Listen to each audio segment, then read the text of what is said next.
L'œil directeur, qu'est-ce que c'est? À quoi cela peut servir en tant que milieu de terrain? La première préférence motrice que je vais te partager est pour moi l'une des plus simples à déterminer et surtout l'une des plus importantes parce elle va impacter ta prise d'information, ta vision du jeu. Et si tu joues milieu, tu sais que c'est important. Je fais des rimes, donc là on est au taquet. Avant tout ça, introduction.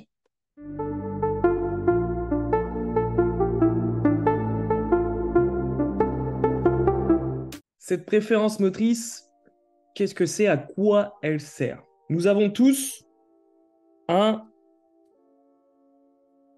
œil directeur. Tu m'excuseras, les dessins, je suis toujours pas bon et de toute façon, on s'en fout. Nous avons un œil directeur, soit le gauche, je suis dans le bon sens, soit le droit. À quoi cela sert?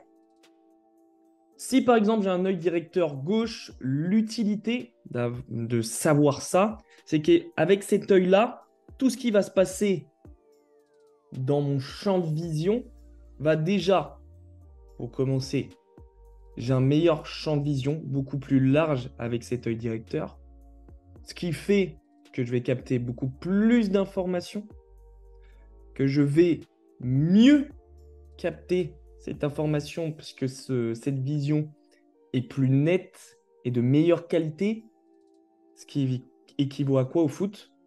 Je vais être en capacité d'analyser cette information de la meilleure manière possible, donc l'envoyer à mon cerveau et à mes pieds beaucoup plus rapidement. Donc, meilleure info, meilleure vision. Ce qui veut dire que dans certaines situations,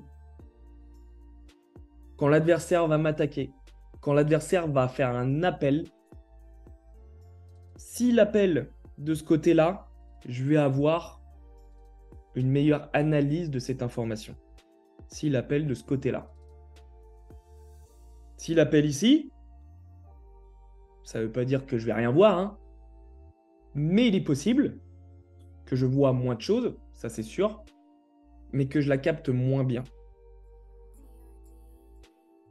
Et quand on apprend ça, et quand je découvre l'œil directeur des joueurs que je peux accompagner dans mon accompagnement 2BS, ben, il y a certaines techniques que l'on met en place pour pouvoir visualiser au mieux le terrain.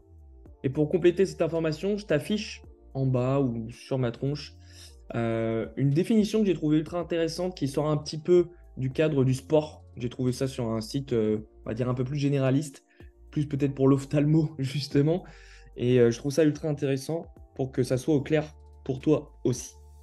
Maintenant, pour te mettre en situation, donc je t'ai parlé de l'appel des adversaires, mais ça peut être très bien toi, en tant que milieu de terrain, la manière dont tu vas demander le ballon. Si tu te positionnes en ayant toujours cet exemple de œil directeur gauche ici, hein, je t'ai bien montré là-haut là, de te positionner dans ce sens-là de trois quarts comme on a pu le voir dans certaines vidéos pour pouvoir mettre ton œil directeur gauche à capter le champ de vision ici, voire même étendu là-bas, sera beaucoup plus intéressant sûrement que de te positionner dans l'autre sens. C'est pas grave, j'efface, tac. De te positionner dans l'autre sens, c'est-à-dire demander le ballon dans ce sens-là, en étant positionné comme ça, et en ayant un œil directeur droit peut-être, enfin justement un œil droit qui n'est pas directeur, et d'avoir un champ de vision peut-être moins large, et sûrement un peu obstrué, moins de visibilité. Après, le directeur gauche sera toujours présent pour capter l'information peut-être sur cette partie-là. J'aurais dû le faire en noir pour l'œil qui n'est pas directeur. Je vais te montrer comment cela peut être utile sur un adversaire de connaître son œil directeur. Très difficile à connaître, surtout au niveau auquel je coach jusqu'à national. Ça peut être intéressant parce qu'on a des matchs, donc on peut analyser ça parfois. Ça peut être une idée. Mais imaginons, il a toujours un œil directeur gauche. Moi, adversaire, si je me positionne là, qu'est-ce qui se passe? Alors oui, il me voit. Ça, il n'y a aucun problème. Mais par contre, je lui bloque ce fameux champ de vision qu'il a. Et il peut être un peu stressé. Il peut être moins à l'aise. Tout en précisant qu'il peut avoir d'autres préférences motrices qui peut lui permettre de sortir de là. Mais qu'est-ce qui va se passer? Je lui obstrue cette vue. Je ne sais pas si ça se dit. Bref, je lui bloque la vue. Là où il est le plus à l'aise, là où il est le mieux, le meilleur, là où il aura plus de performance pour pouvoir donner le ballon beaucoup plus rapidement, pour pouvoir voir les coéquipiers, les espaces libres beaucoup plus rapidement. Eh bien, je vais l'obliger à sûrement garder le ballon plus longtemps.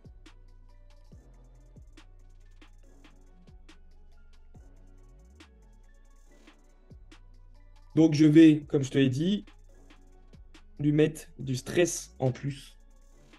Ce qui va, moi, me donner plus de temps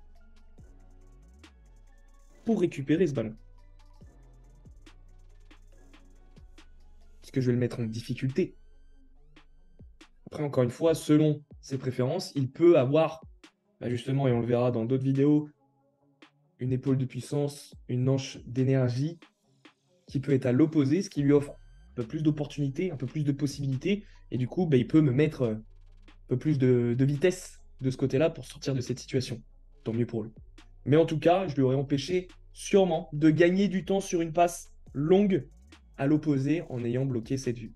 Si je te donne ce contre-exemple, eh bien c'est pour toi que je te le donne.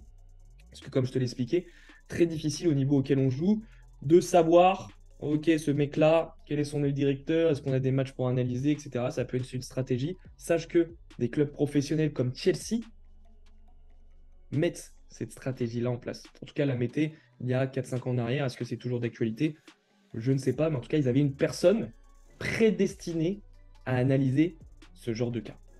Pour pouvoir savoir comment bloquer un adversaire, et notamment les joueurs offensifs, mais aussi les défenseurs centraux. Donc, quel côté je peux les presser pour les gêner au plus, pour les mettre en difficulté et récupérer le ballon le plus haut possible. Donc, ce contre-exemple, pour toi, pour te dire dans quelle disposition je peux me mettre pour être le moins en difficulté. Pour éviter que l'adversaire bloque cet œil directeur. Il faut que tu sois capable d'analyser tes positionnements en match, donc de les prendre en vidéo, ou d'être capable de t'en rappeler. Mais c'est ultra difficile. La vidéo est ultra intéressante. Pense à ça. Mais maintenant, c'est très bien d'avoir dit tout ça. Comment on détecte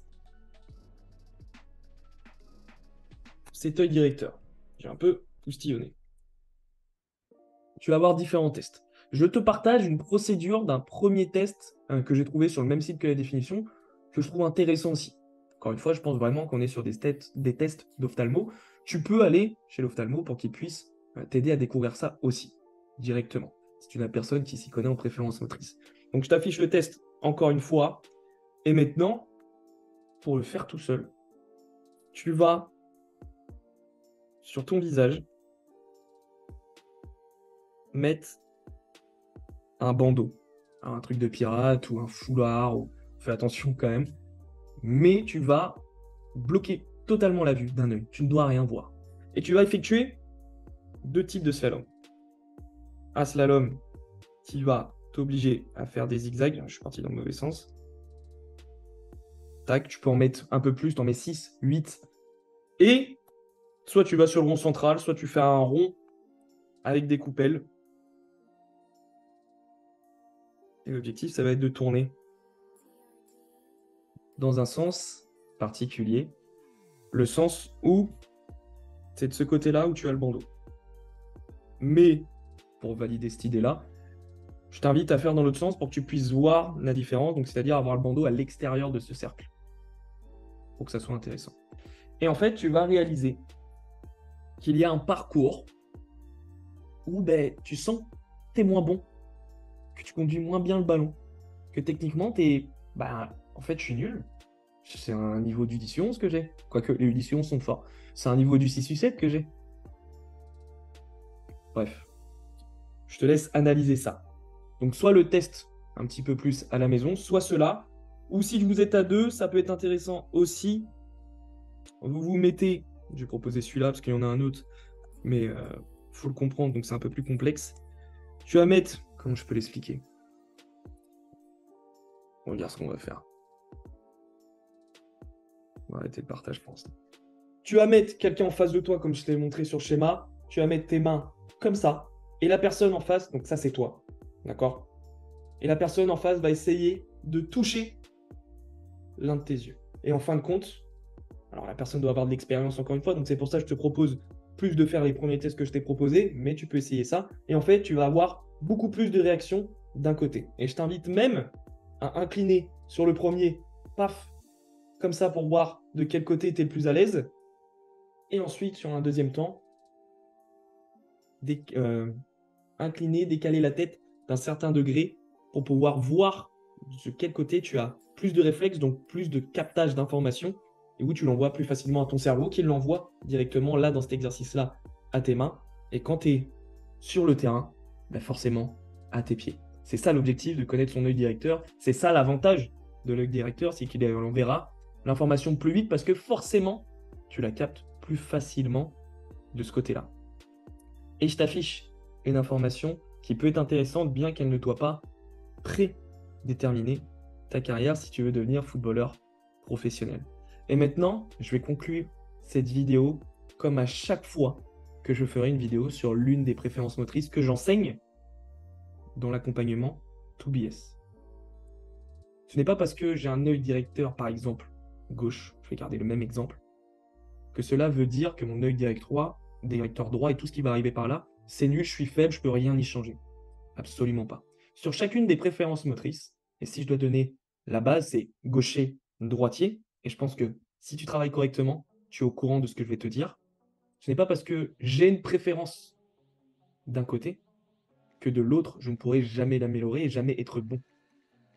La différence se fait là. Et écoute bien.